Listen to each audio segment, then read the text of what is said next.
It's just something I've always loved. My mother told me when I was a little girl she'd find me in the garden, or at our next door neighbor's house who, when we lived in Virginia, that collected wildflowers from the mountains.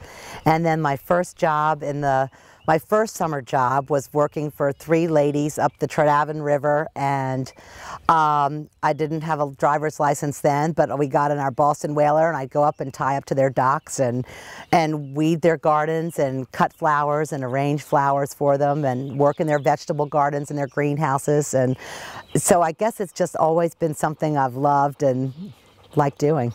I saw an Andy Rooney clip one time and he said, "Gardeners are the most patient people." He said, it doesn't have to be done today, and it doesn't have to be done tomorrow. You know, anybody that can take a seed and put it in the ground and just get pleasure of watching it grow. And I know we got a poppy once. John and I had a poppy. It took 4 years for it to bloom.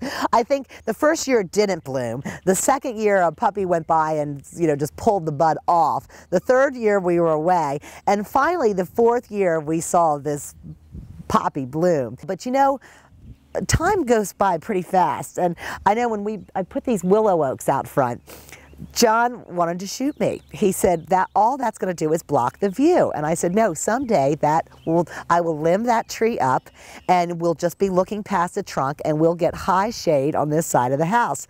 So I know for his birthday one year, he was just still kind of gnawing at me because he wanted to sit in bed and look at the view. And so I came, and poor thing, I usually don't do this to a tree, but I cut the middle of the branches out. So it had lower limbs and it had upper limbs, and I cut the whole middle section of limbs out so that from upstairs he could look out and have a view. And finally last year, the tree had gotten big and old enough that I could limb up the bottom limb. So now it is just one nice big trunk and it's high shade, but that's taken 13 years to get up, but we finally do have that vision that I'd seen a while ago. So you know, it's fun, but you are patient and it doesn't happen overnight, but it's still, each little step that you come upon, it's so rewarding. You can also kind of create rooms. So we wanted a little privacy from the cottage. We wanted to give the cottage a little privacy from us. So we decided, again, you pick up things in your travels of what you see something in your travels of what you want to bring home with us. And John and I went to England about 22 years ago, and we went to all these beautiful gardens, and we came home and I said, now all I want is a wall. Somewhere we have to figure out a place to put a wall. So finally, it took about 20 years, but we decided we would put a wall in here. And we got old bricks, so we wanted it to look old. And so we used old bricks, and this is just kind of the first stage of the wall, and eventually we'll put out a fireplace, and again an old, which maybe looked like at some point an old summer kitchen, that maybe it was an old building and that was just the last remaining wall of that building and it was the summer kitchen. So we just want to do a pretty old fireplace, but for now we've just started the wall and there's a hole in it. And I have this dear friend from Alabama that was here one night, and she said, looked over at the wall, she said, now tell me about your ruin. And she thought the wall had been there for a couple hundred years, and we said, well, of course the Yankees had put a cannonball through that wall when they came marching through here.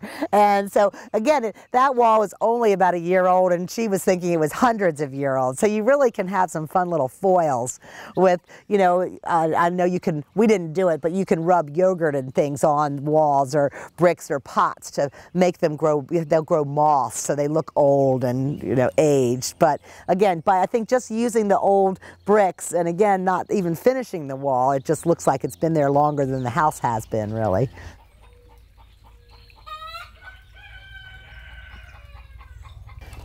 Well, it's so rewarding. You know, it's changing all the time.